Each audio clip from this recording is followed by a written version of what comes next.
Tell me this show wasn't fucking awesome. Tell me we're not 1, 2, 3 all time at Madison Square Garden. Yeah, everybody's getting paid tonight. Awesome. Definitely a great event, as you said. Maybe a touch of controversy in the main event. Yuri, in his interview afterwards, said it was probably okay. I think I was out. But I guess, what's your thoughts? Maybe an early stoppage, or did you like it? Well, if he says it's not, it's definitely not. What do you think where Alex stands now, like all time? I mean, he's only 11 fights into his MMA career, right? But he's one of a handful of guys now that has won in 2 weight classes. Do you look at him as an all-time great already? It's incredible. I mean, I don't know about an all-time great, but it's incredibly impressive what he has done in a short amount of time. Yeah. He kind of mentioned the name Israel Adesanya again. Obviously, they had that history. You had Jamal Hill outside the cage. I wasn't real happy about that. I guess, what can you tell us about both those guys? Oh, he asked for Israel in his interview? Yeah. Yeah, Israel's a weight class below him now, but we've seen that. Yeah, Jamal Hill, when he's ready, is the fight that makes sense. Do you have any idea how his recovery is going? As he informed you, when he might be ready to fight? Going good. Apparently, it's good. I don't know. Okay. You know, I don't talk about this shit. Yeah. Tom Aspinall, incredible. No controversy there whatsoever. I guess, man, what did you think about that? I think we all expected both those guys stepping up, taking it on short notice, and both big, heavy hitters. That could have gone either way, and Aspinall got it.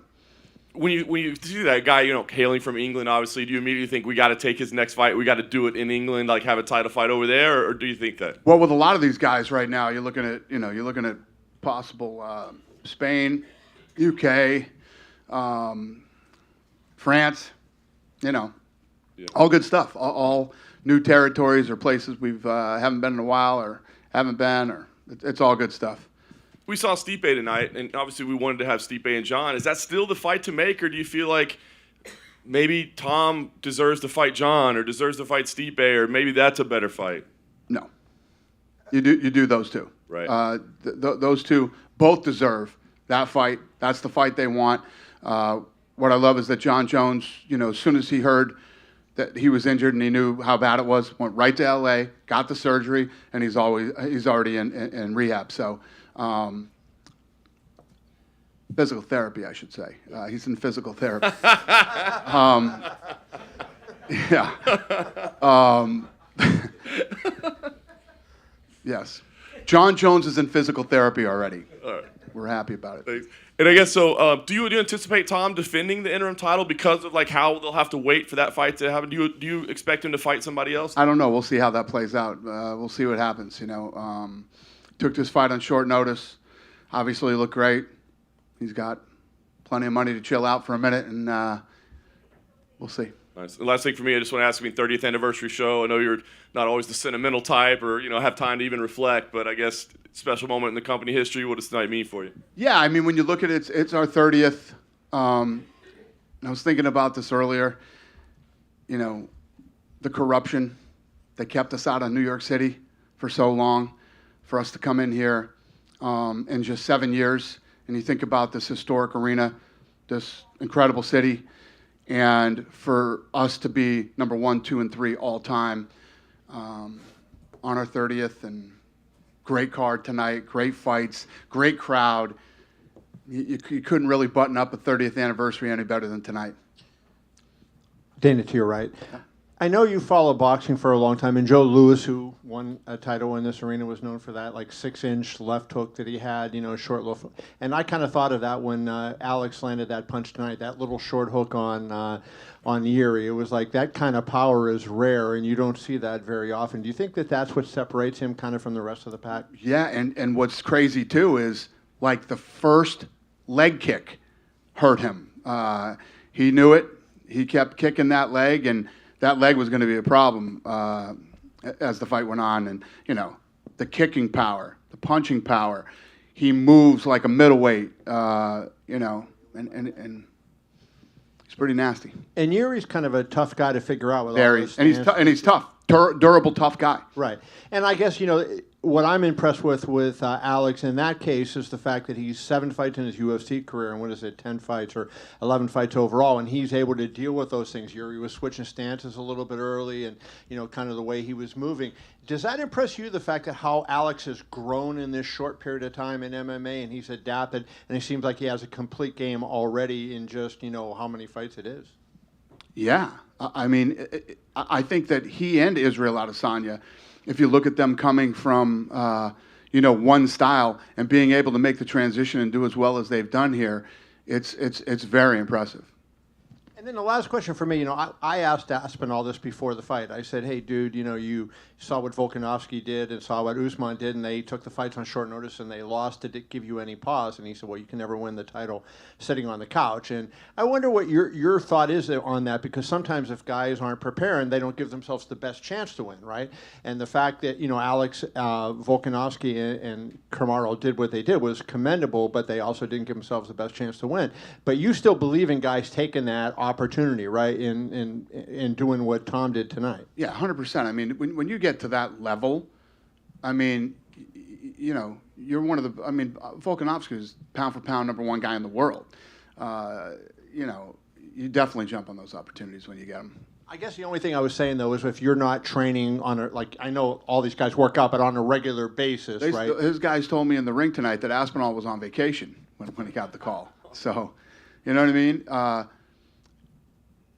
This is a crazy business, and there's very small windows of opportunity. When big opportunities pop up, you have to take them. In life, period, but especially in this business. You never know what's going to happen. John Jones is getting ready to fight Stipe Miocic and tears his pec off the bone, and you don't know what's going to happen. You never know. So when you get them and you're not hurt, yeah, you take them. Dana, in the conversations you've had with John and Stipe, do you think that is a retirement fight for them both, or do you think they could be convinced to stick around and maybe fight Tom after? So I had lunch the other day with Stipe, and Stipe is very focused. Listen, it's one of those fights you have the best heavyweight of all time versus the greatest martial artist of all time. That's the fight they want. It's the fight that makes sense. It's the fight that should happen. I asked Stipe that question. He says, I don't even know. All I care about right now is John Jones. It's the only thing I'm focused on. I want this fight really bad.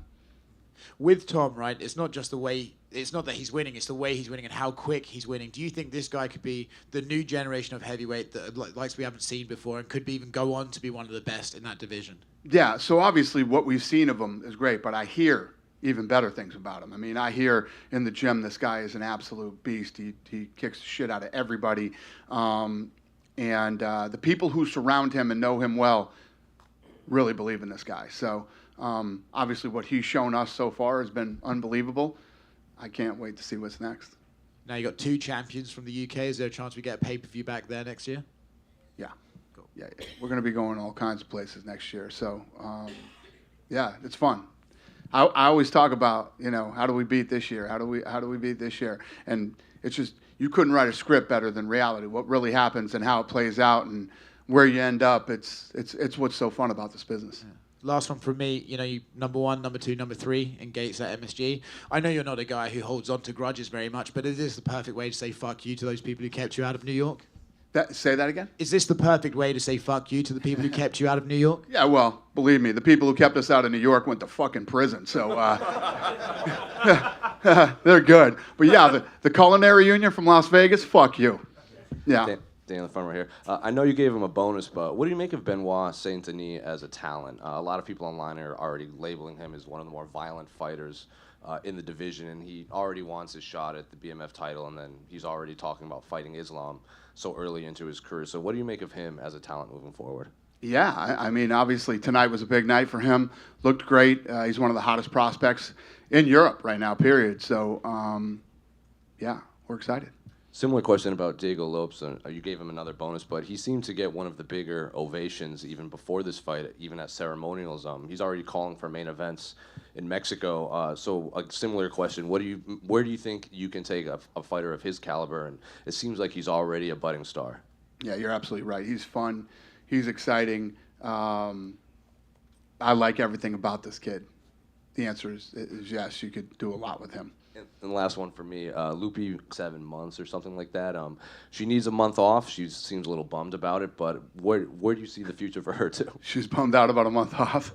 That's awesome. Listen, those type of people are right up my alley. I love that stuff. And when you see fighters who have that mentality and that's how they are, it's like Hamzat when he burst onto the scene. People people get who are real and who are real fighters. They love that shit. So, yeah, I love it. And last one for me. Is there any location for the Ilya Topuria-Volkanovski fight? Ilya seemed to be hinting at possibly Los Angeles. Not yet. And I assume the same thing for the Sean O'Malley-Cheeto Vera fight. No location yet? None. Okay. We would have announced if we did. But Hey, it's Dana, coming. to your right. Right here. I know you touched on it a little bit with Alex Pereira, but 7 fights in the UFC, 2 belts. No one had done it faster than 9 fights, which was Randy Couture, and then BJ Penn did it at 11. Just kind of the progress of this, like how remarkable is what he's done in this amount of time? Yeah, no, it's unbelievable. Like I was saying earlier, he's him and Israel both coming from a one style, and then coming in here and accomplishing what they've accomplished. I mean, that stuff was happening like 20 years ago. Now to come in and do it at this day and age and this era is incredibly impressive. Yeah, for sure. And I guess it was said on the broadcast that apparently Tom Aspinall told Laura Sanko that he strained a muscle in his back pretty much right after he accepted the fight and was barely able to train. Were you aware of that? And No. I guess how much more does that make? Not this till more right impressive? this second, yeah. Yeah, no, it's impressive. See, his guys didn't even tell me that in the octagon. They were telling me he was on vacation when he got the call for the fight, but they didn't say anything about him being injured. Yeah, and you had quite the group with you, cage side for the main card, Donald Trump, Kid Rock, all those people. What was kind of just the vibe like? What were they saying with this remarkable main card that had 5 finishes? All those guys are fight fans. Tucker Carlson's first time, and I always tell people that nobody walks into a UFC event live and then walks out and says, "Yeah, I don't ever want to see one of these again." And he was just telling me when he was leaving, "This is unbelievable. I loved it, and I definitely want to see more." And you mentioned yesterday in your scrum that the Sphere, the show there, is a done deal, but you didn't really elaborate. Is there any more you can tell us on timeline? Is it still going to be Mexican Independence Day? Or maybe Mexican earlier? Independence Day, we are booked for the Sphere, and we are already working on the creative for the show. Does it seem like it's going to be a challenge, or can you give us any insight? It's going to be a mass. More of the pieces of the puzzle put together. I'll let you guys know as it comes along. But I'm super excited about this. I love challenges. Everybody keeps saying to me, "I don't understand how you're going to put the octagon in there. I don't understand how you're going to do this. I don't understand how you're going to do that." I'm going to remember that I said this to you tonight. I'm going to put on the greatest live combat sports show anybody has ever seen. Awesome. And just lastly for me, we were in Saudi Arabia a couple weeks ago. Conor McGregor was there, and he spoke to us for a little bit. He was pretty much begging, saying, like, just please give me my date. Please give me my date. The Schmo reported tonight that his sources are saying Chandler is happening at UFC 300 in April. Is there anything you can tell us about Conor? What did the Schmo report? He said that the Chandler fight is in the works for UFC 300 in April. Got it. Anything you can tell us? Well, if the Schmo said it, it must be true. Well, that's the only report out there. But have you talked with Conor? Like, he just seemed very keen to get a date as soon as possible. He is definitely chomping at the bit to fight again. There is no date. Okay, thank you. Yep. Hey, Dana, to your right in the back. We saw some great performances from the young fighters tonight, guys like Diego Lopez and Joshua Van. How quickly do you want to see these guys back in the octagon, and what impressed you about them? Everything was impressive about them. I don't know how fast they'll be back. It's going to, there's a lot of different things that determine how soon somebody goes back and fights, but it's not anything that I'm even thinking about right now. And then Dana, to your left over here.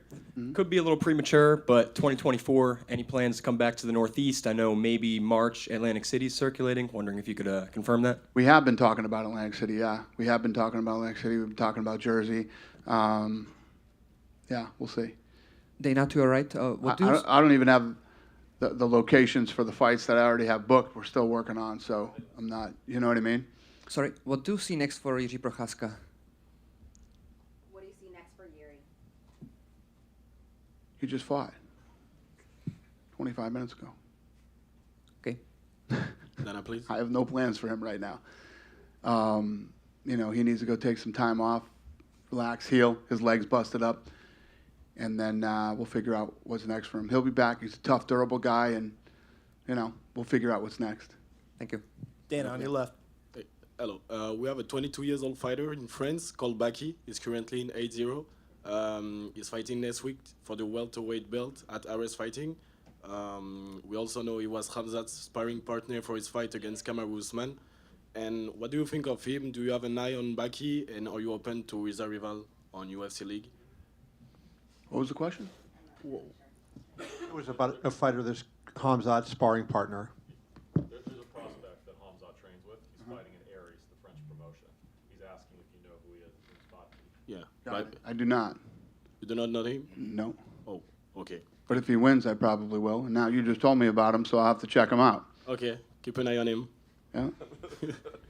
Dana, Cool. Yeah. in the middle. Just wondering, now we've got 2 UFC champions from the UK, if you have changed your mind about potentially doing a UK stadium show?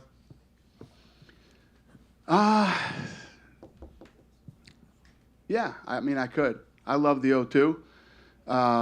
But we'll see. We'll see how he progresses and what happens, and, you know. But it's pretty awesome to have a heavyweight champion from the UK, so. And just another one, Deontay Wilder the other day said that he's interested in transitioning to MMA. Just wondering if that's something you're interested in, and if there's been any conversations between you and Wilder. Deontay Wilder expressed interest in transitioning into MMA. Just your thoughts on that, if you think that could potentially happen. I like Deontay. We have a good relationship, and it's interesting. You know what I mean? You never see this shit happening. You never see the boxers going, "Oh, I want to come over there and fight in the UFC." So we'll see what happens. Sorry, just one more from me. Yeah. I've seen a video of Stipe entering the arena. He seemed to have a bit of a limp. Is there any injury issues with him at the moment? Stipe was limping. Yeah. I had lunch with him the other day. He didn't say anything about any injuries, so I don't know. Okay, Yeah, thanks. he didn't mention anything to me. Daniel over Yes, here. sir. Congratulations on another great night in Thank you, sir. New York City. Yes, sir. Everybody was commenting about how respectful everybody was to each other. All the fighters respected each other. You know, the temperature was very, very low for this fight card. We were talking about that too. Yeah, and it was built on great fighters and just talented fighters and the best in the world. Like, the people that are complaining about it, do the tastes of the MMA fan need to change, or do the fighters need to change where, you know, they need to do better promoting? But, like, at the same time, like, how do you feel about that, or what were your thoughts about it?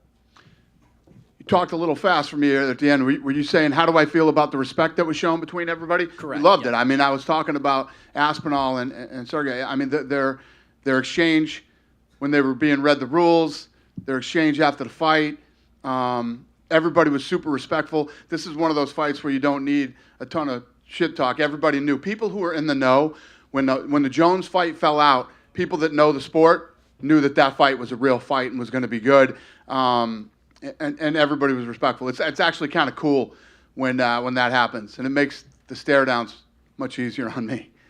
And we also saw you dipping your toes in boxing. Are we going to see more pay-per-views in boxing, more things on UFC Fight Pass? What's the current plans for boxing?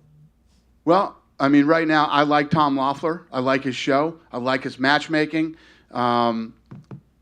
HBO's out, Showtime's out, and I'm going to use UFC Fight Pass to sort of be, I'm going to be the network. That's what I'm going to be.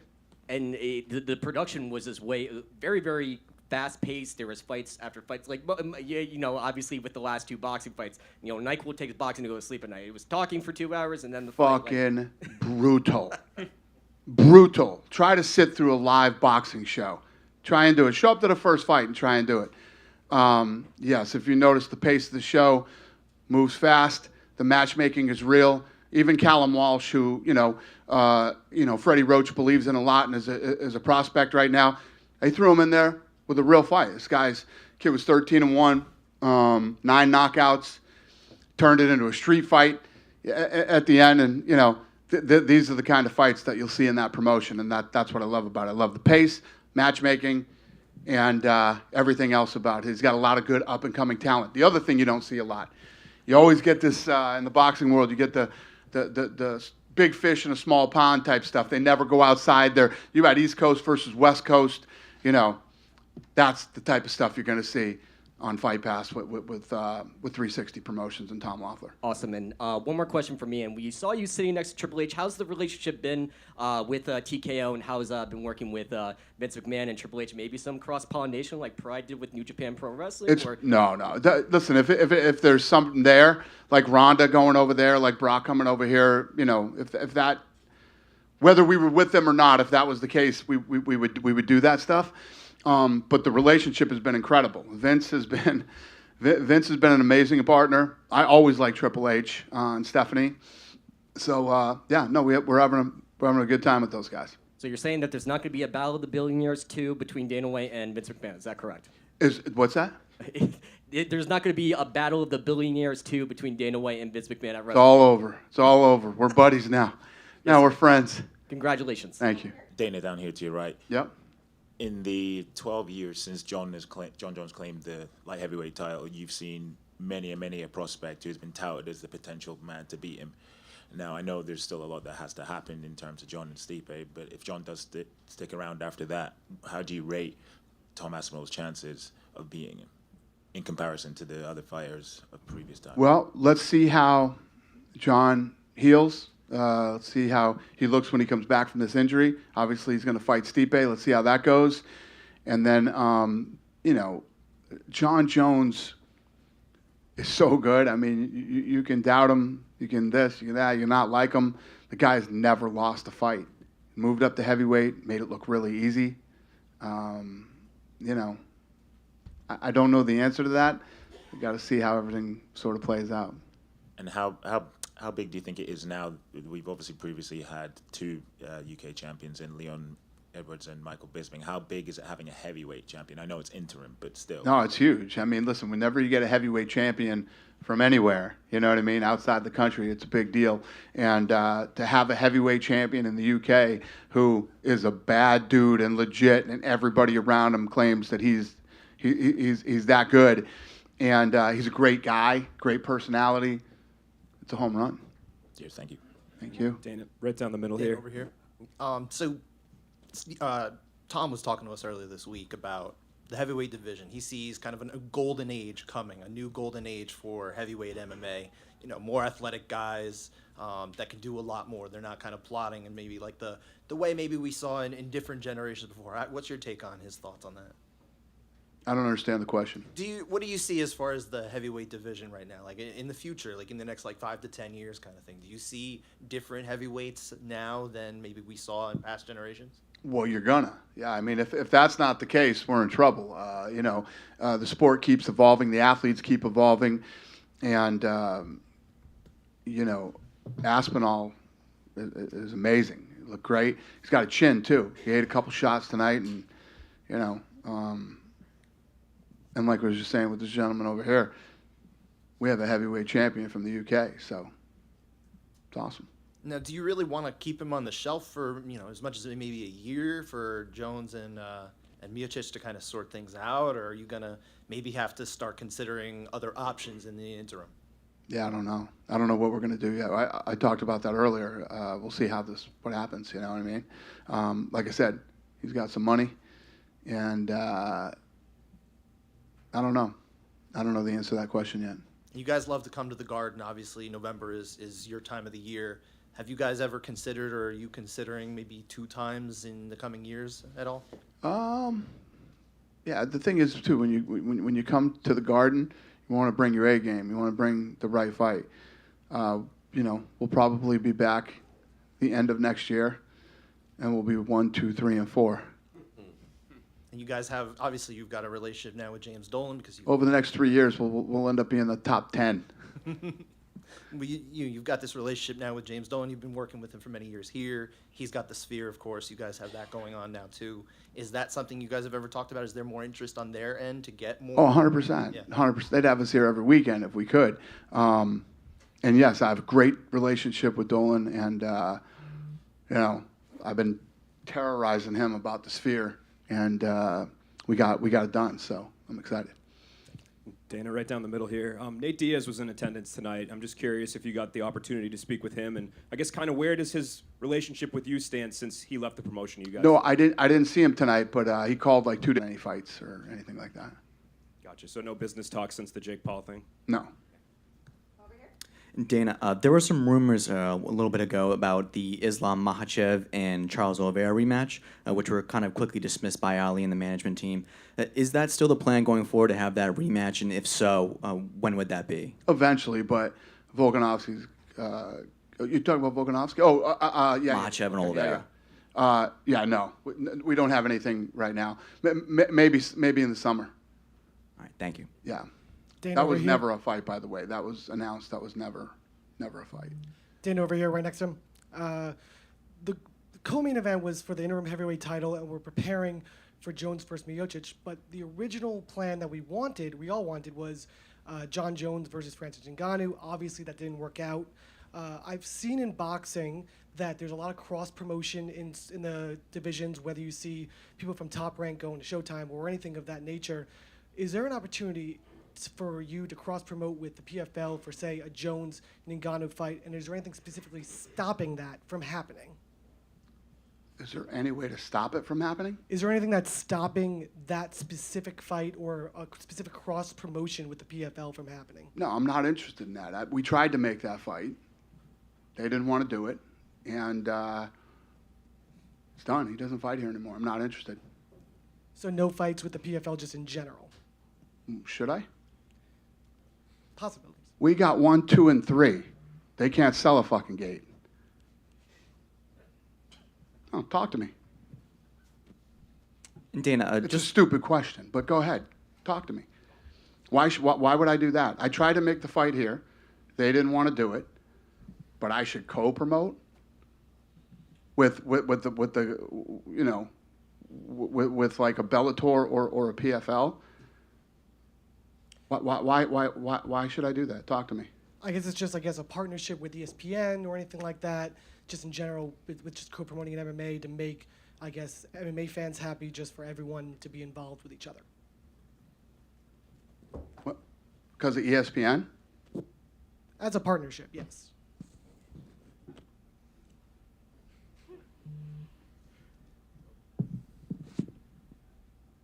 You win the dumb question of the night. Congratulations, sir. What did you want to say? Did you want to chime in? Yeah. Okay, thank you. Yeah. Mark Zuckerberg tore his ACL a couple of days ago. He was training for an MMA fight, but he's still super into the UFC. He wants to come back and compete. What's it like having somebody like Mark be into the UFC? He was into this fight tonight. He was into the Volk and Islam fight. What's it like having somebody with his influence be into the UFC? Yeah, I mean, there's a lot of influential people that are into the UFC, and it's always a good thing. I mean, it's never a bad thing. But yes, Zuckerberg is obsessed. I mean, he's so obsessed he blew his ACL out training like a maniac. But yeah, it's awesome. I have a very good relationship with Zuckerberg. He loves the sport, and yes, the answer is yes. Having somebody like Mark Zuckerberg love the sport is incredible. Dana, just wondering, I know you touched on it a little bit, but let's just say if like a fan approaches you tomorrow and they said that they heard Alex say, Adesanya, come to daddy, and they want to see that fight again, just what would you say to someone that's really hoping to see those two get in the octagon? Listen, anything is possible. I mean, Alex moved up a weight class. I don't see Izzy moving up a weight class. But I don't know. I mean, I'm sure people do want to see it again. I don't know the answer to that question yet. We'll see when Izzy comes back, what he wants to do, where his head is. I mean, if you look at what he's accomplished in his time here too, first if he wins and then give him a shot at Pereira. I don't know. I wouldn't say that we would never do it. Dana, right back here. 2024 is coming up. What percentage or a rough percentage of the fight nights do you think will be on the road and not in the Apex? What's the question? What percentage of fight nights in 2024 will be on the road and not at Apex? I don't know. You hate the Apex? No. I just like the road.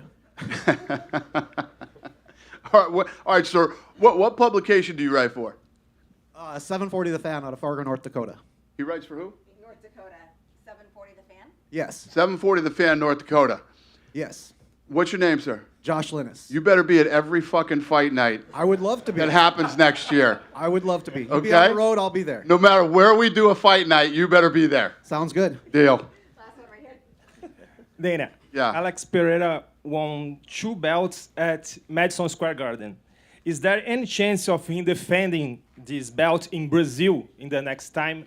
Hell yes, he will. I've been talking to you guys a lot about Brazil. We're in a big rebuilding phase down in Brazil right now. And obviously, you know, having another champion now is a big deal. Popular guy, so yeah, tonight was definitely a big night for Brazil. In the stadium, soccer stadium. In a soccer stadium. Soccer stadium. Okay. You guys all want stadium shows, huh? I don't know. We'll see. We'll see. Yeah. Thank you. Okay, go ahead. Last one here. Dana, Benoit Saint-Denis strongly believes there's a threshold, glass ceiling, with the top 5 in the lightweight division. He wants to break it. On the team, we think he's probably a fight away from breaking into that top 5. Some think it's 2, so I want you to cut it out. How far is he away from fighting the likes of Justin Gaethje or Dustin Poirier, BSD, Benoit Saint-Denis? Yeah, Benoit thinks he could break into the top 5. How close do you think he is to that? How many fights do you think he has?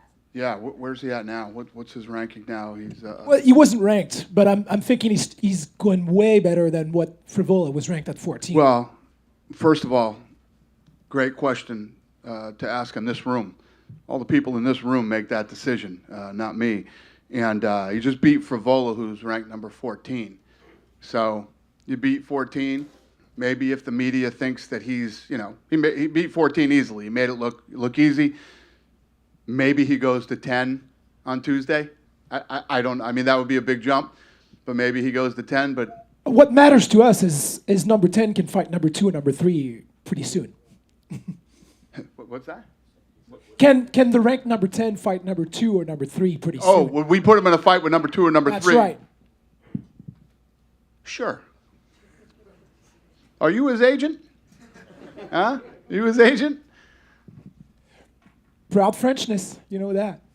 French pride, French pride. He's a proud Frenchman. Proud Frenchman. I love it, man. Hey, listen, this is how it works. I love it. You know, this is how you get a guy that explodes in a country or a region or whatever it is. And yeah, so on Tuesday, most of the people in this room and the media will determine where he ranks in that division, and we'll see. And then we'll get back into matchmaking, see when he's ready to turn around. And you know what I believe we could do? I believe we could go to France and headline him, you know, on a card there. And yeah, we'll see. I mean, it's exciting. I'm happy about it, and it's going to be fun. We'll see. Thank you. You guys done? Yeah? Have a great night, everybody. Thank you.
So there's a press bridge that's right here behind this first row. There's another box behind the third row.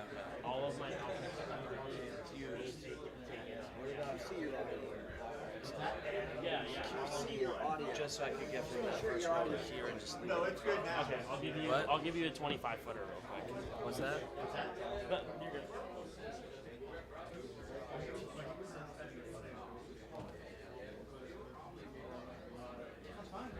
Your audio is clean. Okay. My guy back there, he was having all kinds of issues earlier tonight. That's trying to stretch my wrist short. So like, I missed. We didn't have audio for the first minute. Because somebody, I think when all the people were moving, the power off of this box. Oh, yeah. We didn't even notice it until a minute in or whatever.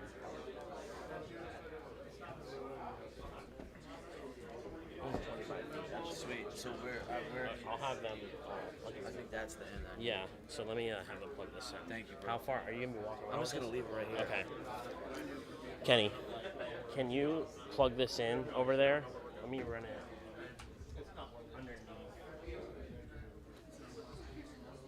You want to set it like right here, or you got the capture too?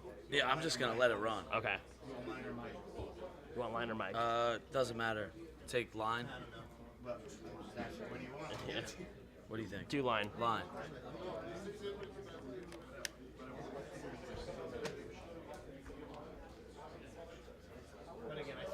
And then I'll do a quick mic check for you, okay?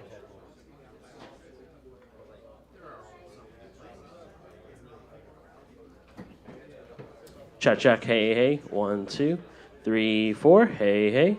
Good.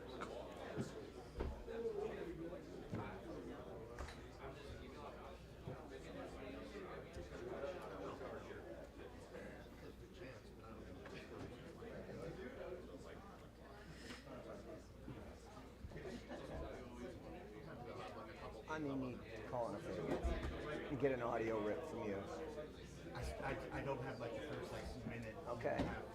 Yeah. Sounds good? Do you want to hide it a little bit more underneath or something like that? Because sometimes people will be walking through here. I just don't want anyone to kick it or anything. Thank you, bro. Yeah, for sure. And we're Are actually. you going to be hanging out in here or are you going to be walking around? I'm gonna just let it hang. Okay. No, are you going to be hanging out in here? Yeah, I will. Okay, got it. Just making sure. Cool, man. I might step out. Yeah. Sure. We're only getting... 2 more, right? Yeah, just Tom and Alex. I'm just gonna let Tabitha know, so I'll be back. Okay. Thanks, man. Thank you.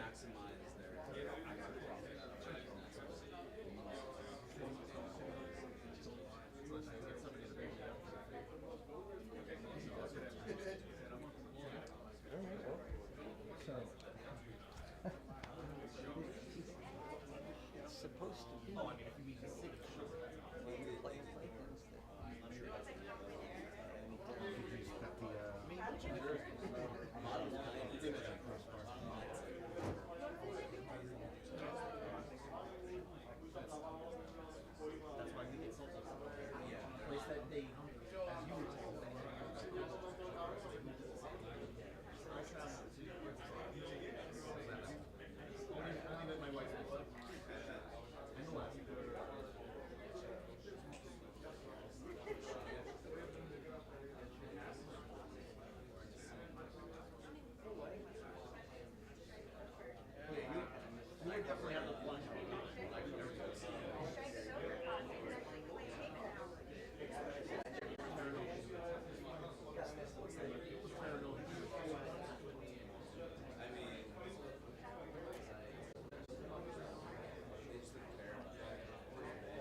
Thank you.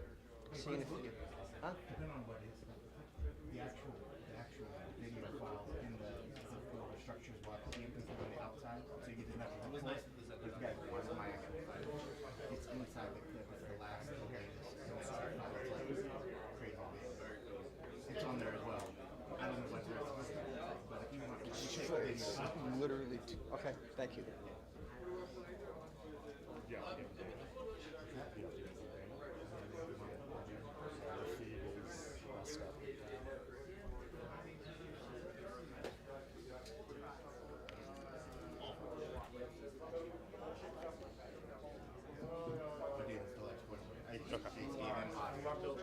Frisbee it over. You know what? Depends on it. That doesn't tell me. But I will give you that there are certain situations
where that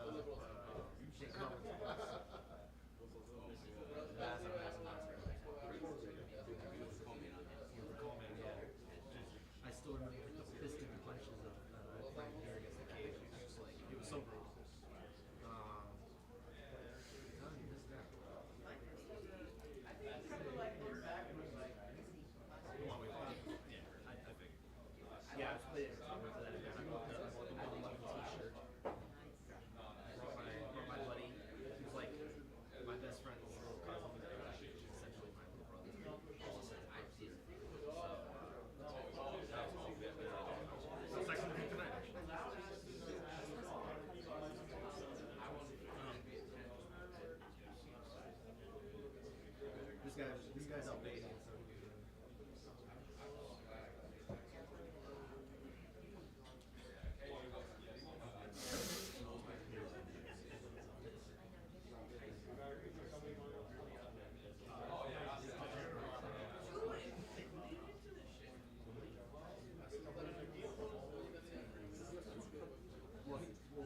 my father and I are the same size. One of the rare ones.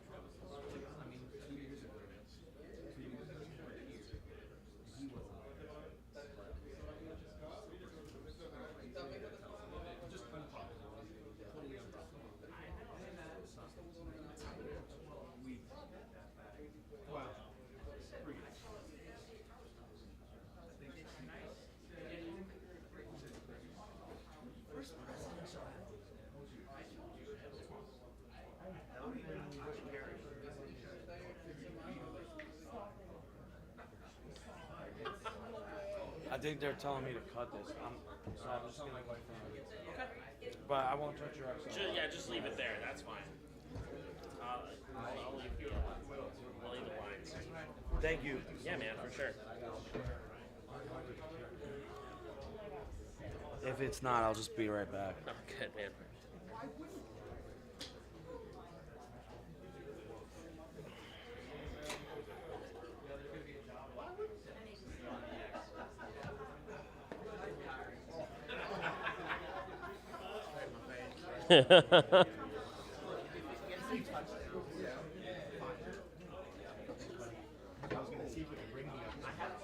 Anyone else?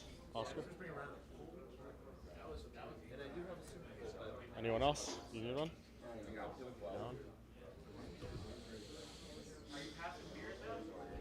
Do you want one?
You can bring the pizza. I just want to eat my pizza first. Yeah, take your time. Take your time. You can bring the pizza. I don't want to be that guy. You can bring the pizza. It's all right.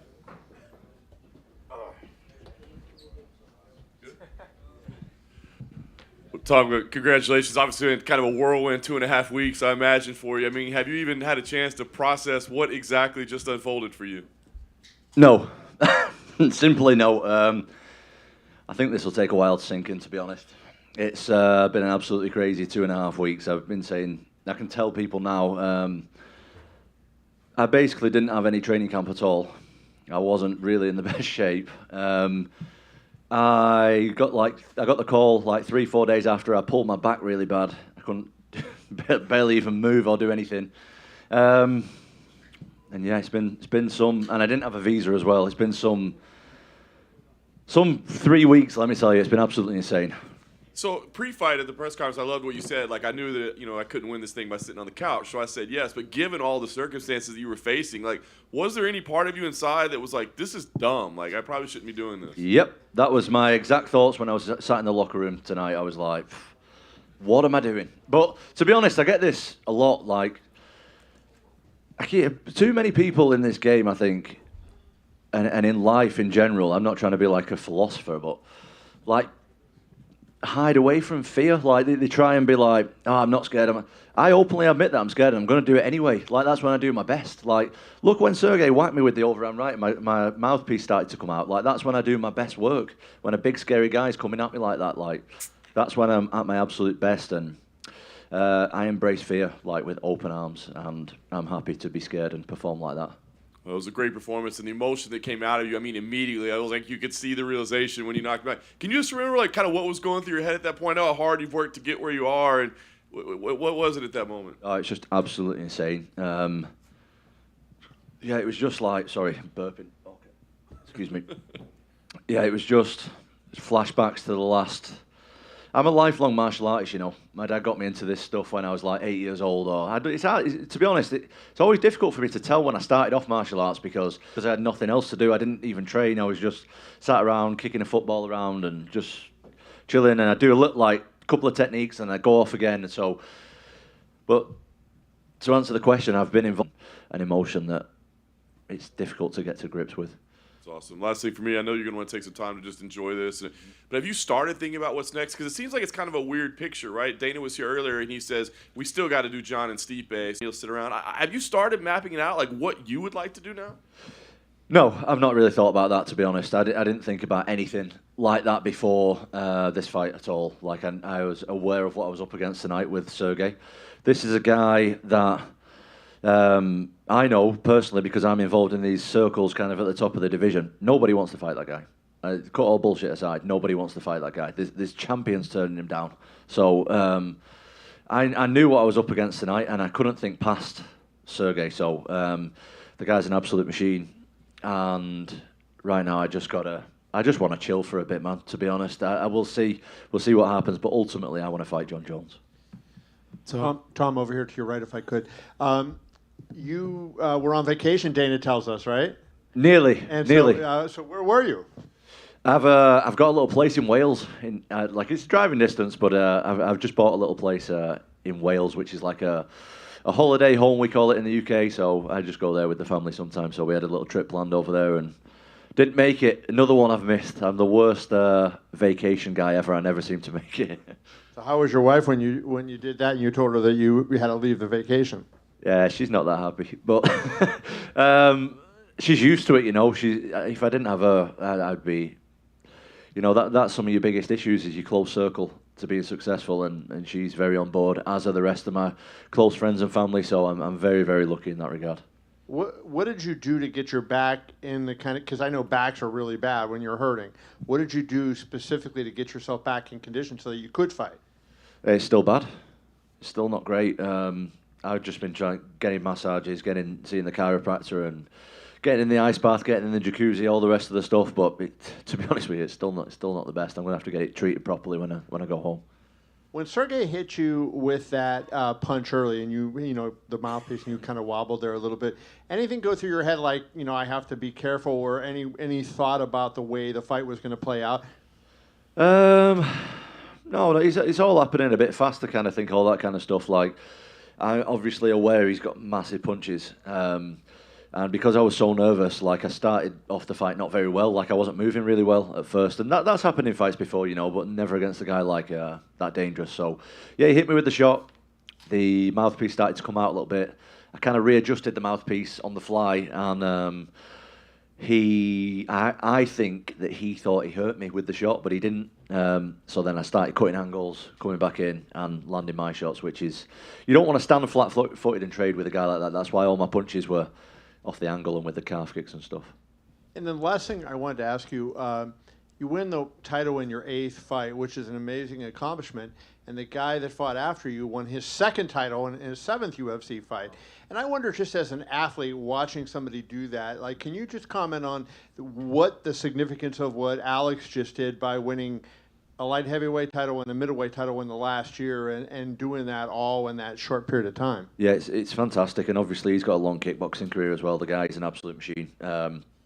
Very scary human being also, like Sergey Pavlovich. I don't think I've ever seen him smile this week, so I'm quite scared of him as well. Hopefully I won't have to fight him one day. But yeah, he's amazing. I'm a big fan of his. I'm a big fan of Yuri's as well.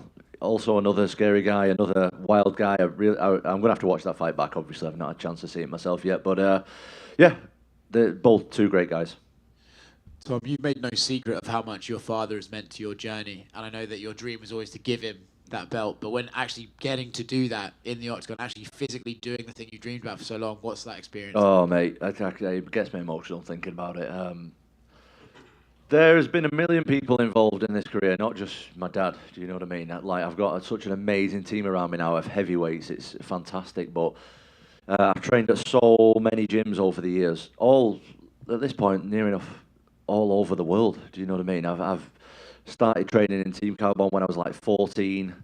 Then I've boxed with like the Furies for years. Now I'm got the heavyweight team going, and I go over to Holland to train with Rico Verhoeven and stuff, and I'm part of their team. And not only that, I've been numerous boxing gyms, numerous strength and conditioning people, all kinds of different stuff. Like, I've done it, and I just hope that not just my dad, but everybody who's been a small part of that can look at him and be like, I'm proud of him. Like, that makes me really, to make someone who's proud of me, who's been part of my journey. And because I respect everybody so much, you know what I mean? All the training partners, all the support, all the coaches from different gyms and different disciplines. Like, I respect everybody so much. And for somebody to look at me and be like, I was part of that journey and I'm really proud of him, that absolutely means the world to me. You know, there was a time where you would sit in front of us and tell us, like, oh, I'm not be any good at it. And then tonight, you come out, you win the world title, you walk out the cage, Michael Bisping's there to grab you and say congratulations. Can you put into words your own personal growth? Like, being this guy who, you know, you're self-deprecating and then being able to get in there, knock out the scariest guy in the division and prove to yourself you're the best in the world. Yeah, it's pretty trippy, mate, when I do my little crouch down thing that I do before the fight. I look to the side of Sergey's head and I see Donald Trump's head looking back at me. It's pretty trippy scenes over there. But yeah, it sounds like corny and stuff, and I don't want to be that guy, but sometimes you just got to believe in yourself, you know, and things start shifting around you to make it work. It's really bizarre. People like, all these fighters, all these champions, like, the friends of mine, the close friends, they're not just like people I look up to, they're actually my friends and they give me advice, and it just means the absolute world to me that anyone would look at me and be like, I'm proud of him. Honestly, that really makes me happy. Last one for me. I know you said that you kind of want to take some time and John Jones is the target, but Cyril Gane's calling you out, says he wants to fight. Oh, that's interesting. After I just called him out, went to France and he turned the fight down. Any interest? I think he should fight Almeida. I think them guys should fight each other first and see what happens there. Right. So I have to ask about that. When you guys put your hands on each other's shoulders at the beginning of the fight, did you know that he would reciprocate, or what went into that? Because we don't normally see that before heavyweight title. No, I didn't know anything. I respect him as a person, as an athlete. I respect all my opponents, whether I like them or not is kind of irrelevant to me. Like, this is a sport. I treat it as a sport. I don't hate anybody. I don't.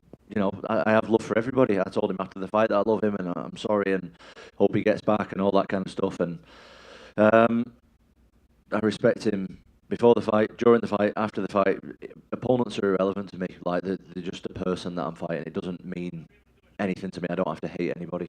Considering the short nature of the short notice nature of this fight, is he a guy you think you'll see again down the road at some point? I think so, definitely. I believe he's like 31 years old. I'm 30 years old. We've both got another at least 5 years at this thing. And believe me when I tell you, he's going to knock everybody else out in the division. So we're going to go again. Do you think you're the best heavyweight in the world? Yes. Considering that you said Sergey was the scariest fighter in the division, and we saw what you did to him in essentially no training camp, do you now think you take that moniker as the scariest guy in this division? Don't know. I'm very friendly, so I'm not sure. Very, very nice man and friendly, but I think when that octagon door closes, I can do things that other heavyweights can't. Simple as that. Simple as that. My mind is so different, and I see shots that other people don't see. I make decisions that other people can't make, and you might look on the outside and think, this guy's got holes in his game. But you jump in and let's have a go and see how you get on. You just said that you make, here in the center, Sorry.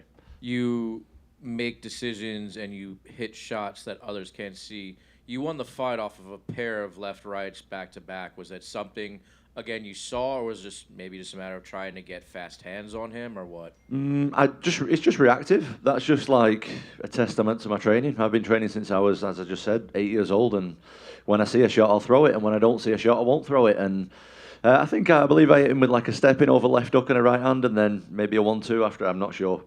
I'd have to watch it back. Yeah, I've been in this, not this sport, but I've been in martial arts a long time, and we've done plenty drills over the years with my dad and stuff like that, and with all the other coaches who've been involved, where my reactions are super fast. My eyes are super good. We still drill stuff with the eyes every day now. And yeah, it's just, practice. Without giving away too much, what is your favorite reaction eye drill? Reaction eye drill? Oh, so my dad's got like a little gym in his garage for the American people over there. Thank you for the translation. No problem. And for years now, my dad's been like got these tennis balls, and he's just like launching them at my head, and I've got to like move the head out of the way, and I'll tell you what, it's paid off tonight, though, hasn't it, Dad? That was pretty good. I don't want to get hit with a tennis ball, so I definitely won't want to get hit by Sergei Pavlovich. So, yeah, we do a lot. We do a lot of that kind of stuff. We do a lot of different training, and I've done so many unorthodox training stuff with my dad in the garage over the years, and it's all top secret stuff, though, so I don't want to give too much away. Tom back here. Hello. Hey, how you doing? Congratulations on the win, by the way. Thank you. I think chance taking is the family business. Would you say, considering that your dad quit his job to train you, and you take a fight on short notice and win the world championship? Is there a piece of advice that he gave you at the very beginning when he started training you that he had to believe in? He believed in you enough to quit his job to train you, and now you believe in yourself enough to take these risks and chances. But is there a piece of advice or a quote that he gave you that has always stuck with you throughout your training? It's difficult to say with my dad because we've been through hundreds of thousands of hours of conversation. Do you know what I mean? It's not just in the gym. It's the drive to the gym. It's the drive back. It's in the gym. It's at home. It's on the travel to fights. It's going to competitions as a kid every weekend. And there's a million things that he's told me, but the most important thing he tells me every single time is just enjoy yourself. Just do you. Just enjoy yourself. And that's what I always try to do. And one more question for me. Obviously, the Great Britain market, the UK market is awesome with combat sports. And how does it feel to take back the title to your home? And you know it's going to be a party back there. Absolutely unbelievable. I can't wait for that. But right now I'm going to enjoy tonight. But I think we should do Tom Aspinall versus John Jones in Manchester. That is something special. And I'm sure the UFC are going to be on board with that. That would be special. Dana said he did want to bring it back to the UK, so it could happen. There we go. Congratulations, champ. Thank you. Tom, down here to you, right? Dana was just in here before, and he just said that he's open to the idea of doing a stadium.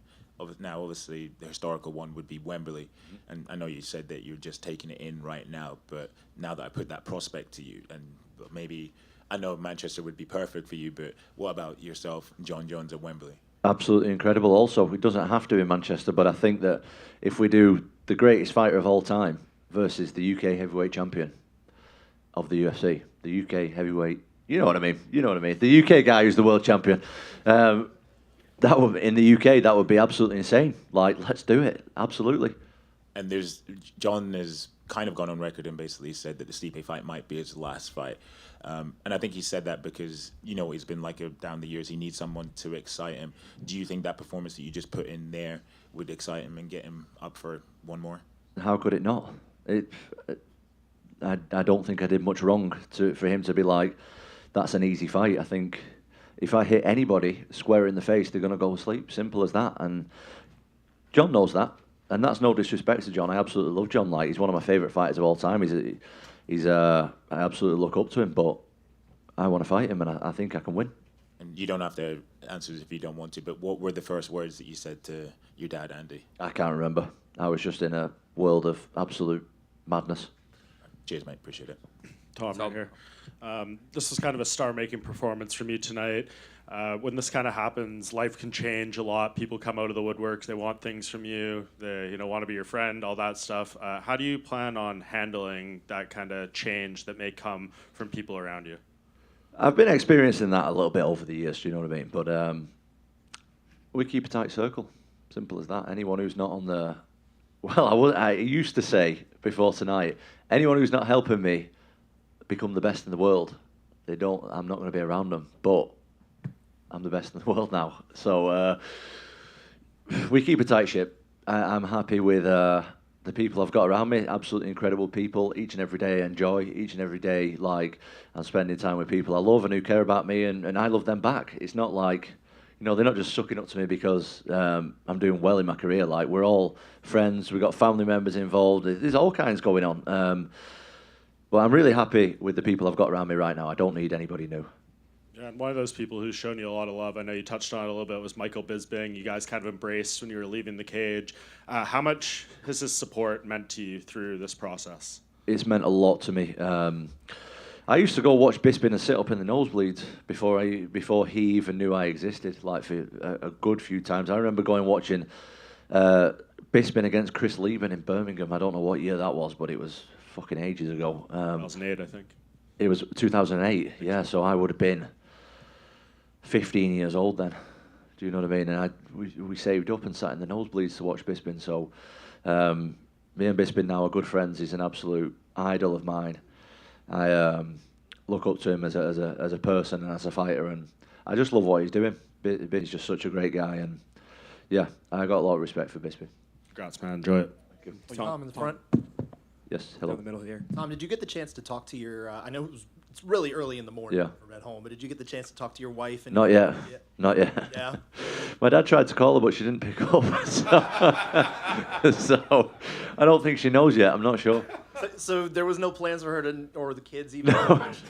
No, absolutely not. And my oldest kid now, he's 7, so he started realizing a little bit what's going on, and he actually watched Pavlovich and was like, "It's going to be a tough one, Dad."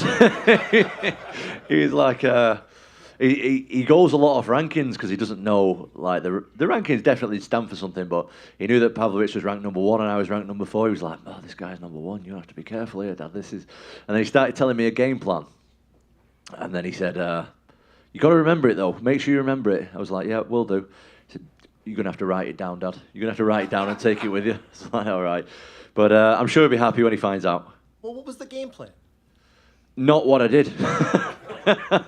No, the game plan was like, use my movement, use the calf kicks, which were working really well. Don't like square up with him, let him come straight on, which I did okay, to be fair.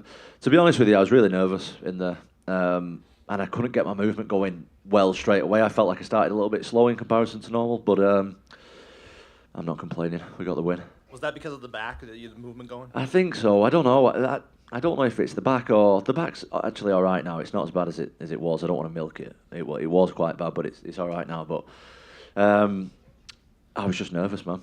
To be honest, I was very scared backstage. I understand you felt like you maybe owed your family a vacation, a holiday, because of the interruption of everything with this.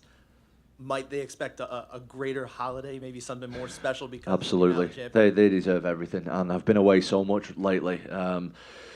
With fighting and training and traveling, and I've just not been at home much, so I need to spend some time there for a little bit and make it up to him.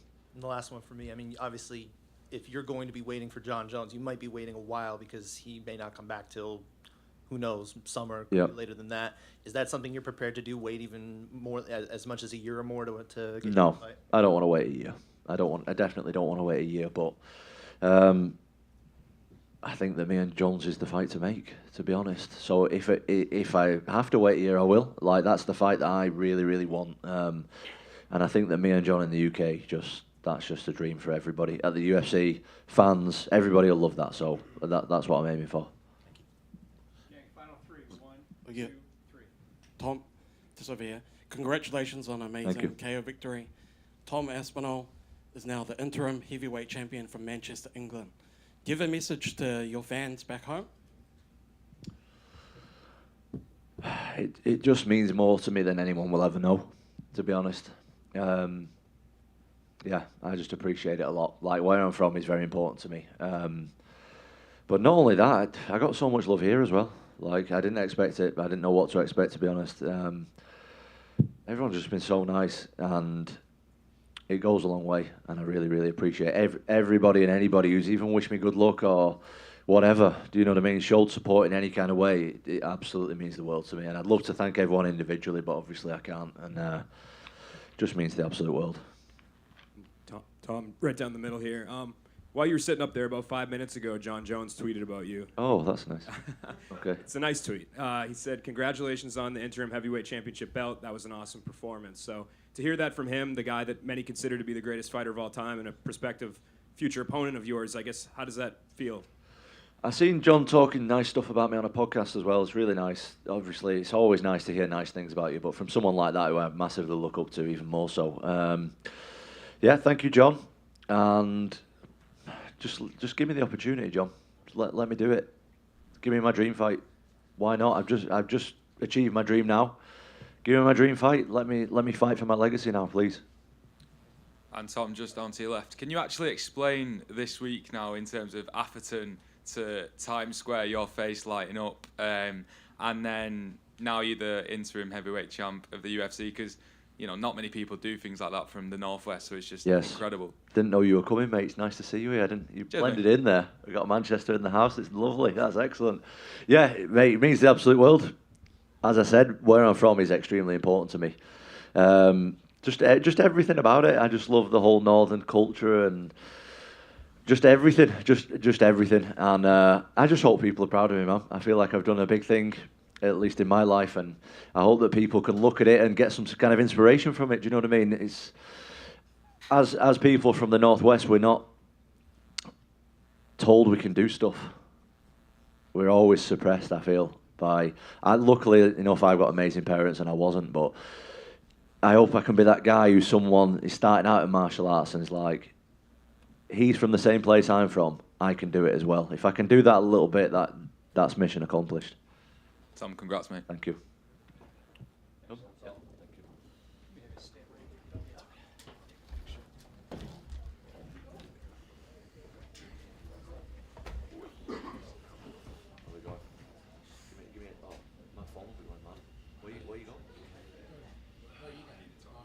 Yeah, I'll just stay. There's some ears in the back if you want. There are. Oh, you've got some? At least three.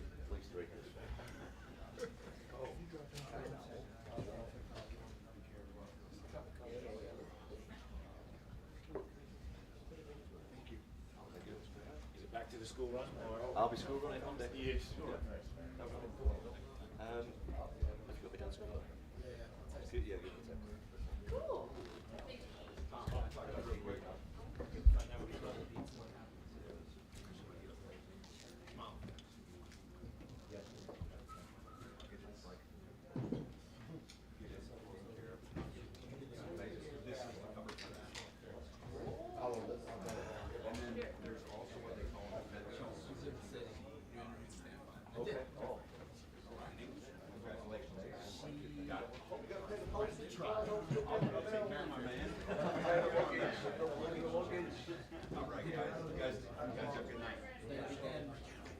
She very clearly wanted to practice her English. So she's like, where are you right now? She just said that. Where is the good food? I was like, plug into a pizza place. Kind of recommendations. I'll get the pizza. We're getting a local. She was going along that way too.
Queens. He knows Queens better.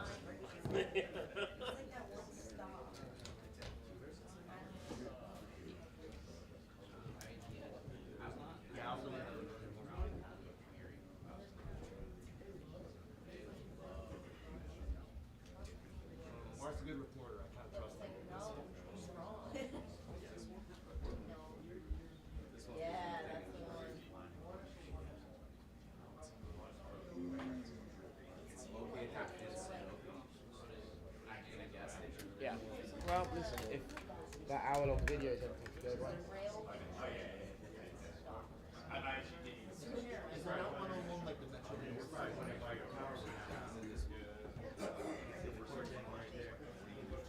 Same green.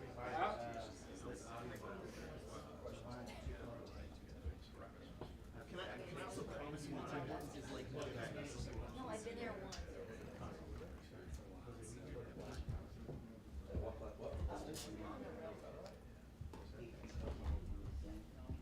It really is just amazing what Junkie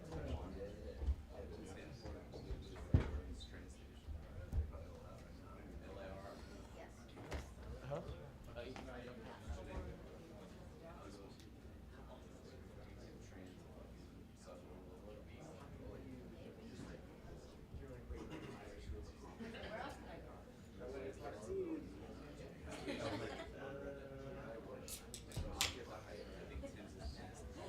You know what? It tastes like alcohol, but I really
probably know a lot more than you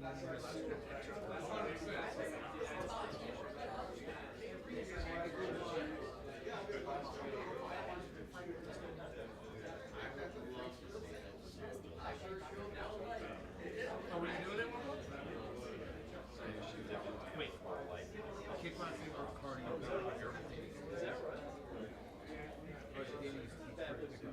I would agree with that. That's like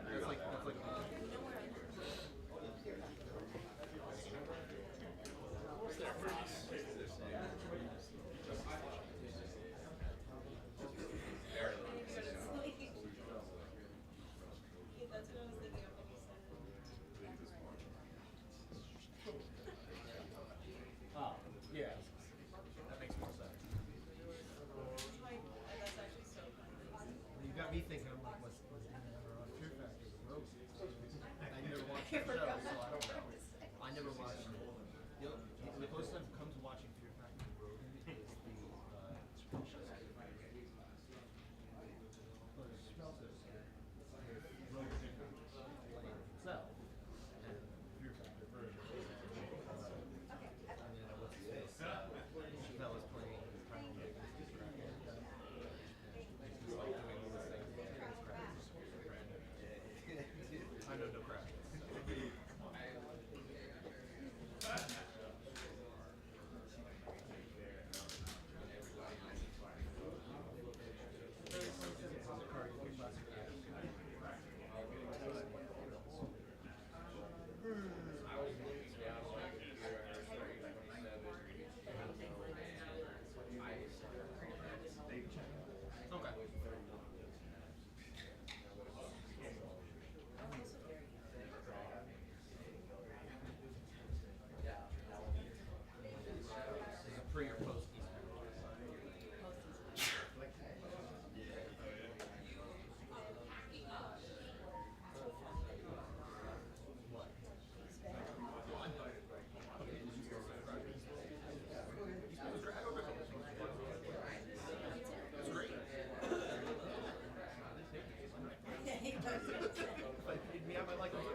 eat his pizza.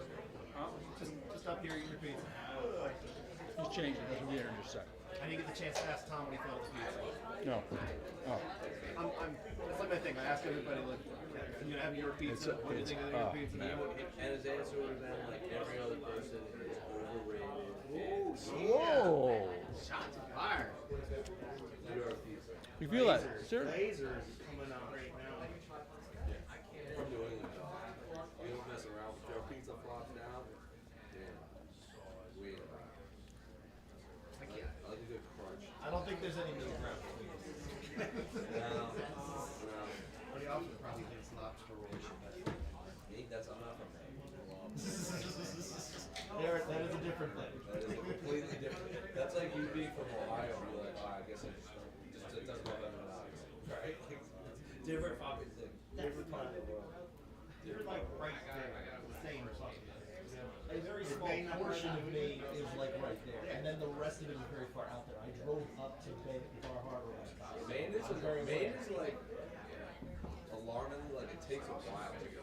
Yes. Because there's no like direct path. You gotta like wind around. When we drove to Bar Harbor a few years ago, at one point I was able to put on cruise control, and I don't think it actually sped up at any point. It was just going like a very steady decline down that that road. Oh, yeah. And it was like several minutes of just zero gas. It's the only state in the country that touches one state. It touches New Hampshire. But so there's no like to get to it you have to go like you have to go like up and around. You can't unless you want to go to Canada and take a ferry. But you can be in New Hampshire for like 20 minutes from Massachusetts to get there. That's basically what it was. It takes 45 minutes to drive across Rhode Island. From north to south. Just got 95. We did drive through to Rhode Island. We made a point to go through Rhode Island, just like getting kids through it. We went to like a mall in Providence, just like do it. Basically just have lunch.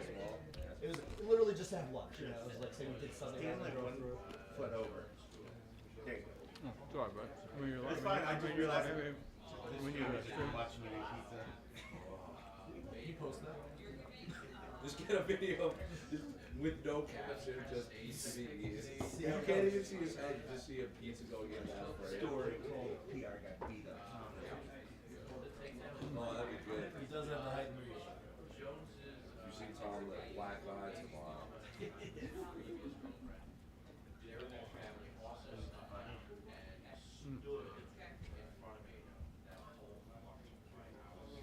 Cheese? Is that all that was left here? Some pepperoni back there, I think. You went to the cheese? Or those guys? Or is that? Hopefully a couple Model's left, hopefully. Have you not yet? Huh? Zach Brazil on No. I can't wait. I bet you're right, man, about that. So, what do I call it? Essentially, Oh, I know, but just you came around the corner with just like this big cheesy granada with two saucer ice creams. It was so good. What was the total? No, he just used his 2 bucks to go with it. So we got Jim. It's fun game.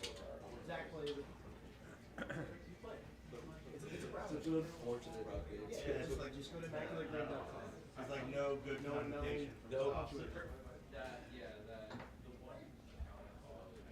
mean, they got. No, it's basketball, baseball. Actually, there's men's area and basketball. Water down. Or WNBA. You do NFL, hockey, Big fan of like you get a slushie, you click it in it.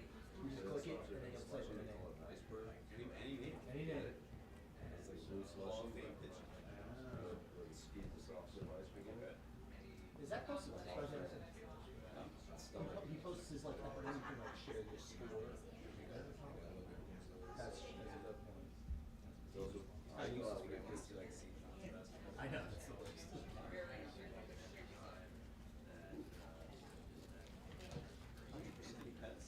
Andy Pettit. He's not. But he would be an all-star.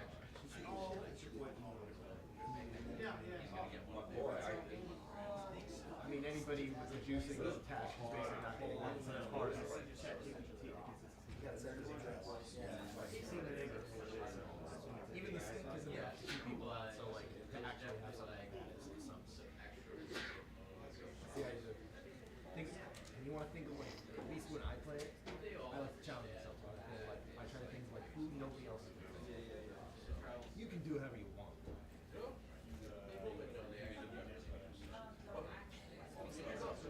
You need it.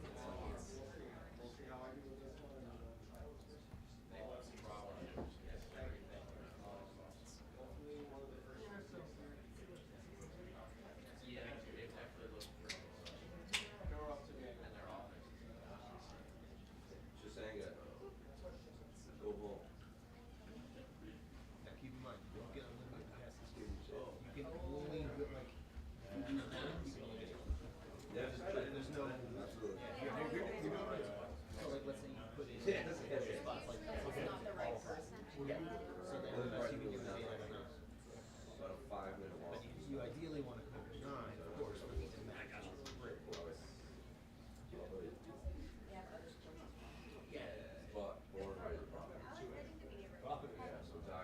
Is baseball in English? Honestly, it helps to know. Oh, yeah.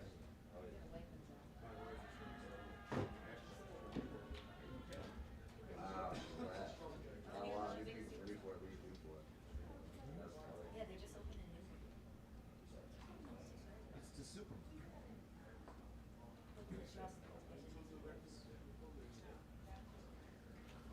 Was it in a place that didn't have a Super Bowl? Oh, that's cool for the people of the area. Sam, can I have that? I grew up in our choices.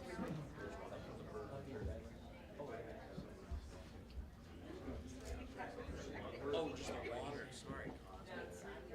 Oh, water? Okay. That water? Okay. This water? Water? Oh, I know.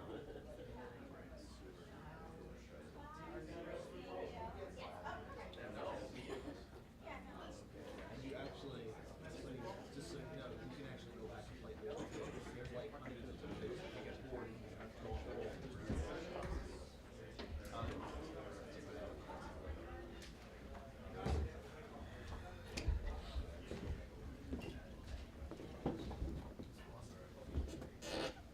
Chama. Cadê?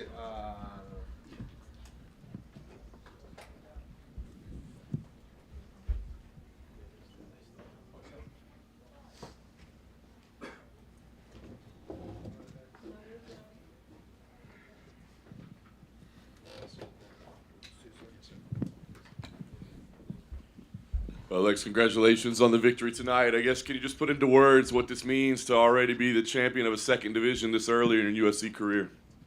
Alex, parabéns aí para a sua grande vitória hoje à noite. Coloca pra gente aí o que significa para você estar vencendo a sua segunda divisão na sua vida. Bom, significa muito para mim, né? Esse é o resultado de um trabalho bem feito nesses longos anos, né? E, pô, essa conquista agora, pô, claro, sempre difícil, né? Mas muito importante. É onde eu consigo, né, mostrar um pouco para as pessoas, né, que às vezes não acreditam num sonho, não acreditam onde pode chegar, né? Todo mundo sabe assim da minha história, sair de onde eu saí, né? Chegar onde eu cheguei, conquistando o mundo agora, né? E eu acho que tudo é possível, né? Então estou mostrando isso. Eu acho que é muito importante, né, mostrar isso. It means a lot to me to be able to conquer this after so many years of training and dedication, and also it's very important for me to be able to show to everybody, you know what I mean? Everybody know where I came from, my humble beginnings. So to get here and achieve this is a big achievement for me. Very nice. Yuri, obviously notoriously kind of wild, difficult to predict, unique. How did you find being in there with him? Was it more challenging maybe than you thought? Pô, devido ao estilo dele, né, ser um cara mais diferente, do jeito que ele se move e tudo, meio único, como é que você achou estar lá dentro com ele?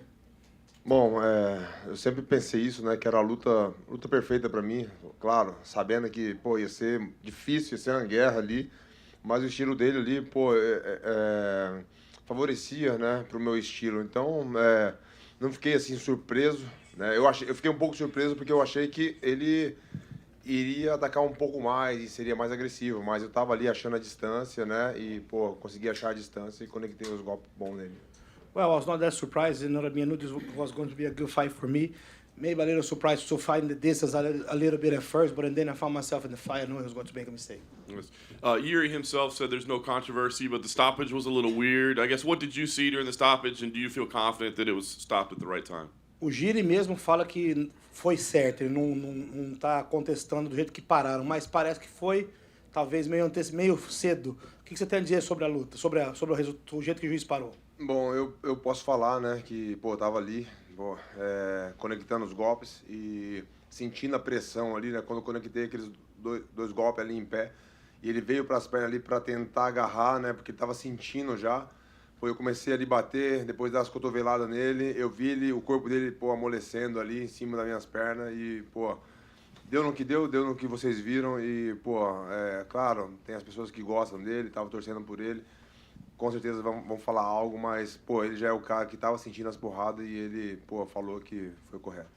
No, man, he was feeding those punches. I felt he was feeding those, and then when he got in, he got connected to the left hook and then the cross. Once he dropped on my legs, which he was not like getting a takedown, but he actually fell. I start punching. I start feeling that he was a little bit fading away, and I think it was a good stoppage. I know maybe his friends and his supporters, his people, his fans, gonna maybe try to say that was not, but I think it was the correct way. Nice. Last thing for me, you mentioned the name Adesanya again. Dana was here earlier, and he said, look, Jamal Hill's next. Is that a fight that you welcome, and what do you think of Jamal as an opponent? Bom, por último aí, né, sobre a Adesanya, você acha que é a luta certa para você e sobre o Jamal também? O Adesanya eu falei ali em cima, né? Pô, foi um cara que, assim, me motivou muito a fazer o que eu fiz, né, aqui dentro da organização. E, poxa, acho que eu devo algo para ele e eu acho que com essa ideia dele de estar esse tempo, né, dando uma pausa aí, eu acho que, pô, muitas pessoas querem ver ele lutar, né, para ele mostrar o talento que ele tem e, pô, eu acho que eu vou conseguir fazer ele voltar antes. No, I mean what I said over there, you know what I mean? I think I owe this to Adesanya. He motivated me at first, and I think, you know, the whole thing about him staying all this time, you know, 2027, and I think it's a waste of talent. So I think many people try, but I think I'll be able to bring him back. Poitin, eu falei agora há pouco, fiz uma pergunta para o Dana White, se ele gostaria de ver você defender o cinturão no Brasil, na sua próxima luta, num estádio de futebol. Esse é o seu desejo também?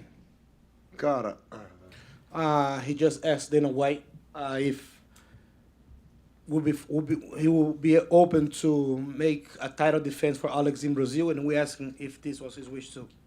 Bom, pô, eu quero lutar, para mim não importa, né, onde que eu vou lutar. Claro, pô, tô morando aqui, né, pô, do lado de casa aqui, agora eu vou voltar para casa, vou gastar 1h30, né.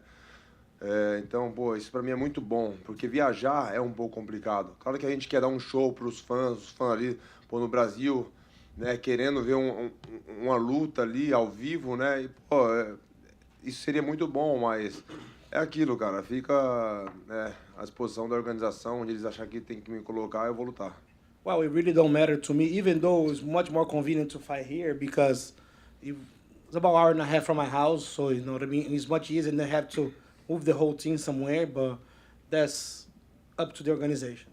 É bem provável que o Jamal Hill seja o seu próximo adversário. O fato dele ter vencido o Glover te dá um combustível a mais para vencer essa luta? It's most likely that Jamal Hill is going to be your next opponent. The fact that he already defeated Glover is something that fuel you a little more for this fight. Muitas pessoas, né, os repórteres me perguntaram, né, agora que eu ia, pô, para vingar o Glover e tal contra o Giri. E eu deixei bem claro que eu não levo assim emoção para dentro do octógono, porque para mim não fugir ali do que eu quero fazer, né, do todo planejado, todo treinamento, né, não ser jogado fora, né, claro, pô, eu gosto muito do Glover, né, pô, mas luta é luta, né, eu poderia ter perdido ali, mas, pô, eu saí com a vitória.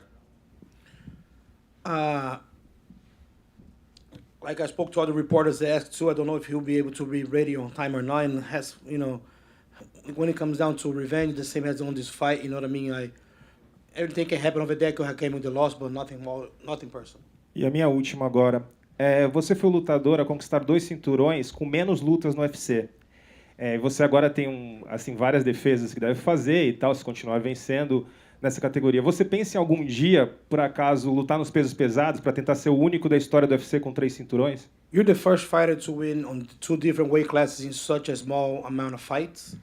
Let's say everything doing fine, you defend the belt a few times. Fighting a heavyweight is something that you have in mind. Bom, desde quando eu estava no peso médio, sempre essa pergunta se eu ia subir pro meio pesado, e eu falava que eu não tinha planos, mas quando o meu corpo me avisasse que eu tinha que subir, eu ia fazer isso, e foi o que eu fiz. Pô, tô com 36 anos de idade, né? Eu não sei, né, daqui 2, 3 anos como é que vai ser, como o meu corpo vai estar, né? Se meu corpo falar que eu tenho que subir, eu vou subir, eu tenho que lutar, mas eu não vejo isso agora, entendeu? Tá longe disso.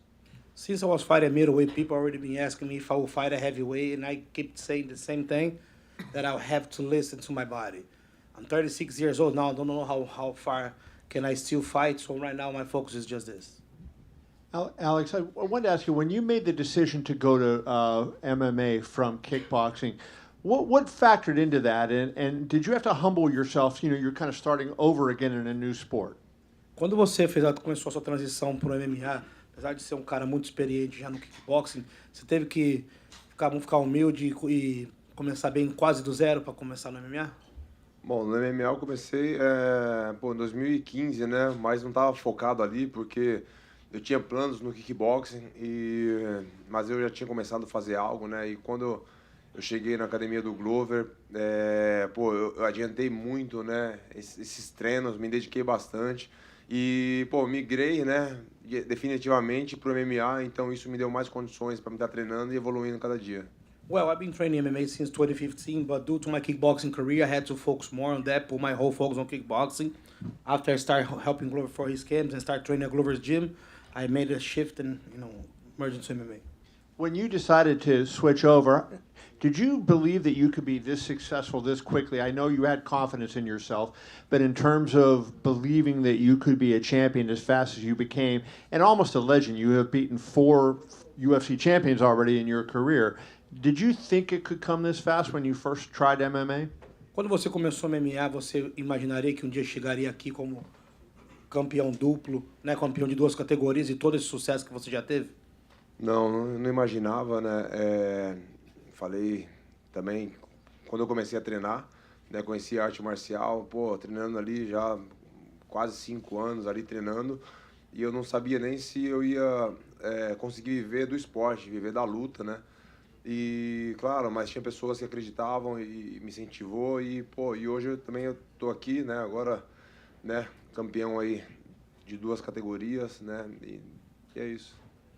Man, I'm not even on that. Let's move back because on the beginning, I actually don't even know if I could support myself only as a fighter, if I could make a living out of that. But thanks to a lot of good people around me, kept me motivated, kept me boosting me. I'm here to champion 2 different weight classes. Do you?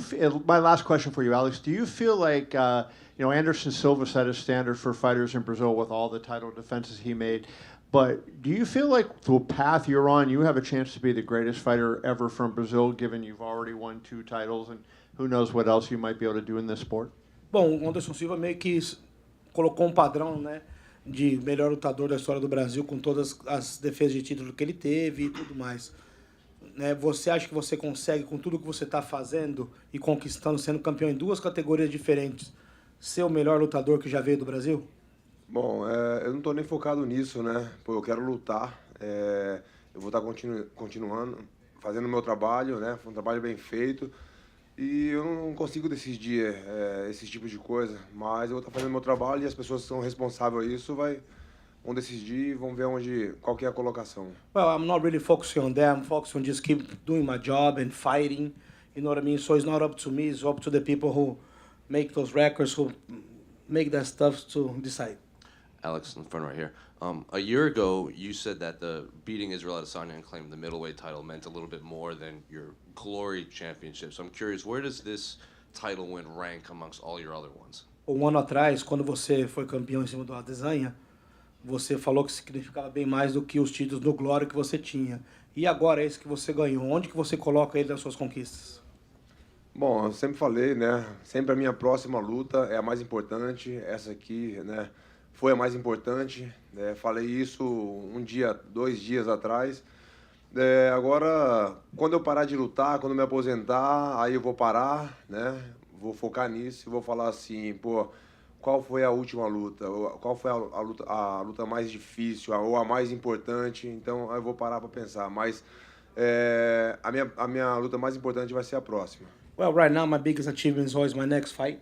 So the most important fights for me is always the next one. Once I retire, I'm going to look around. I'm going to take a real look at my career. I'm going to say, okay, this was the most important to me. Will you get another UFC title tattooed on your arm? Você vai fazer outro cinturão tatuado no seu braço? Não, outro cinturão não, porque, pô, tem que... Cinturão é o seguinte, tipo, tatuagem é o seguinte, tem que ter um tempo pra fazer. E agora eu quero treinar. Mas o que eu posso fazer é, para facilitar isso, eu fazer só colocar assim 2 vezes, né? E escrever.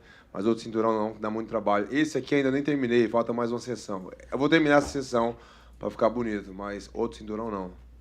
Well, not another belt because, it takes a while and I'm training, so there's a lot of sessions and stuff, but to speed up the process, I might put ×2 on each side. But I don't even finish this belt that I have on my arm, but maybe I put ×2 just to speed up and go with it. Ou eu posso colocar 2 pedrinhas, né? Não é uma defesa, mas aí é 2 cinturões. As pessoas vão saber. Or he put 2 little stones, 2 little jewels. Not so defensive, but people gonna know. That's a good one. And I'm curious if you saw, Israel actually tweeted about, right after your interview, he posted a photo of you knocked out with a wig from the movie Frozen, and he said, let it go. So I'm curious if you see this and do you have a response to him? Depois que você fez sua entrevista no octógono, o Israel postou uma foto de você nocauteado com a peruca da mina do Frozen, congelada, e escreveu pra você deixar pra trás. O que você tem pra falar sobre isso? Ela ergou, tipo, tá no passado, mano, larga isso aí, entendeu? Não, mas eu fui bem respeitoso ali, entendeu? Eu falei da situação, né? Que, pô, ele foi um cara que me motivou, né? Me motivou.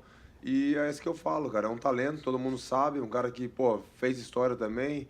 Pô, fez muitas defesas. Então, acho que as pessoas querem ver ele lutando, que ele continue lutando. E, pô, às vezes ele tá um pouco desmotivado, não sei o porquê, mas eu acho que eu sou uma boa motivação para ele estar dando esse show para essa galera, como ele sempre fez. Well, regardless of what he say, I was respectful and I mean what I say, you know what I mean? I give him a chance. I think he's not he doesn't seem motivated, and I think there's a fight that everybody would like to see. So try to boost him to come back. So, quick question for you. Actually, first of all, congratulations. You are easily the best MMA fighter here in the Garden. 3 years running, 3 wins in a row. They're going to hang a jersey of yours from the rafters next to Clyde Frazier if you keep this up. But my actual question is more of a technique one. Your best success came with the kicks, low kicks, mid kicks, but you ended up winning with basically a shovel hook. Were you at all surprised with the kicks being a success or the knockout coming off of the hook? Bom, primeiro que com tudo isso que você está fazendo aqui no Madison Square Garden, você é com certeza o melhor lutador de MMA que já esteve aqui.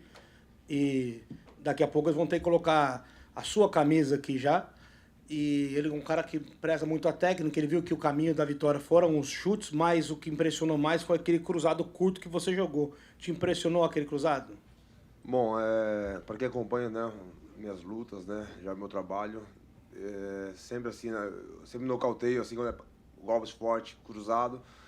Geralmente é na curta, né? E, pô, eu tava ganhando a distância ali, machucando, jogando os golpes, chute na perna, saindo da distância dele, e aí comecei a machucar ele bem. E, pô, ele tinha 2 opções, ou sair, correr ou entrar, né? Mais forte, foi o que ele fez, né? Ele fez essa entrada aí com meio que um modo de sobreviver, né? E aí, pô, onde entrou os cruzados curtos. Well, everybody that know how I fight, I go, hurting my opponents little by little. And with this one was no different, so I put him on a point that he either had to start moving back or he had to start moving forward, and that's what he did. Kind of rushed a little bit, almost more, you know what I mean, on survivor mode. So that's when he saw that he could catch him with the left hook. Lex, over here in the front.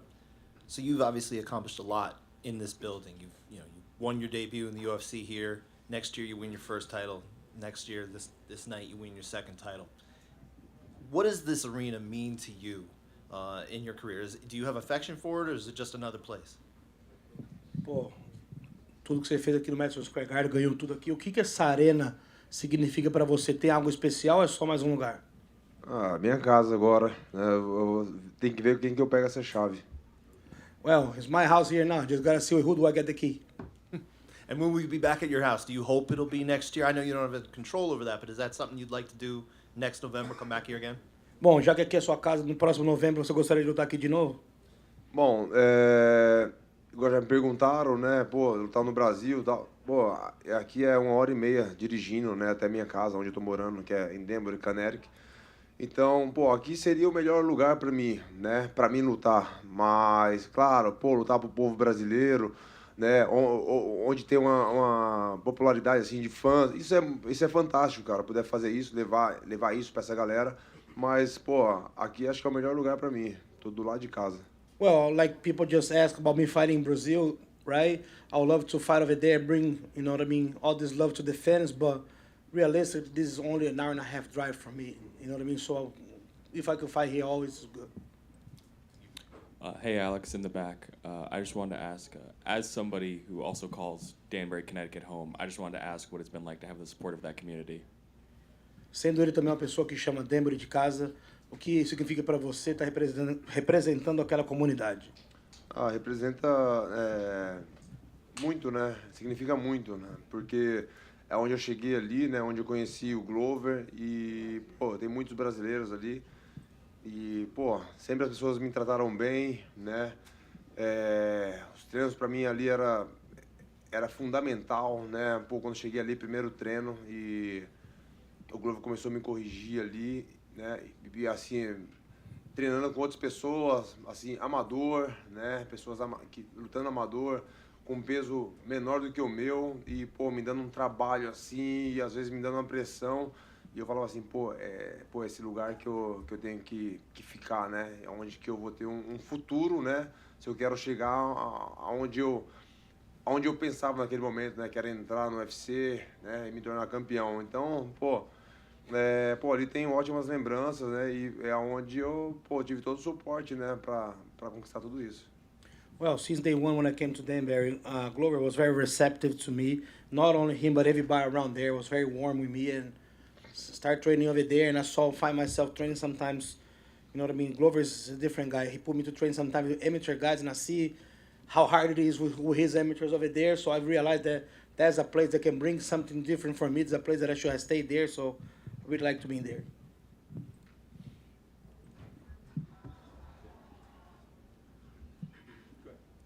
Question from me. Congratulations on winning another championship. Compared to last year, where the volume was turned way up, and obviously there was a lot of trash talking between you and Israel, was it more of a relaxing week, knowing that you were fighting someone that respected you, you respected him? Was it more relaxing, or, you know, what was the difference? Pô, comparado com a semana de luta com a Desanha, que tem aquela guerra psicológica, um falando, né, provocando o outro e tudo aí, é melhor para você ter uma semana de luta como essa, que seu adversário te respeita e você respeita ele? Não, com certeza. Eu estava até conversando ontem, pô, com a minha equipe, né, e falando ali na coletiva de imprensa, né, pô, na press-conferência, né, pô, como que tava assim a galera ali, todo mundo calado ali, sem ofender o outro, né, mas a gente conseguiu, né, até na encarada ali, mostrar que seria um show, que seria um mega evento, né, a gente não precisou ficar um ofendendo o outro, falando mal do outro, né? E as pessoas sentiram isso e, pô, você viu aí como que tava, né? A arena lotada.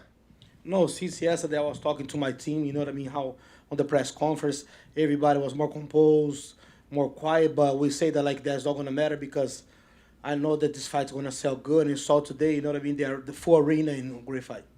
And one more question from me. Obviously, you're holding the same belt that Glover Teixeira held, and I and a lot of people can consider you one of the greatest Brazilian fighters of all time and put you in the same vein as an Anderson Silva, Nogueira brothers, all the greatest. But are you ready to consider yourself and put yourself on that esteemed list? Pô, muito legal você ver com o cinturão que já foi do Glover e ele te coloca ali, né, como um maior lutador que já veio do Brasil, junto com o Anderson Silva e com o Minotauro, e você também se coloca nesse patamar? Bom, como eu falei, estou fazendo meu trabalho. Às vezes a gente fala algo, mas pessoas criticam, né? Então, o que eu vou fazer é trabalhar ter ótimos resultados, e aí as pessoas que são responsáveis de colocar em algum lugar ali, eles vão fazer isso e vamos ver onde que eu vou merecer estar. Well, like I said before, I just do my job. I just keep training. Whoever's in charge to make these records, they're gonna know where to put me in and where I'm gonna belong. Congratulations, champ.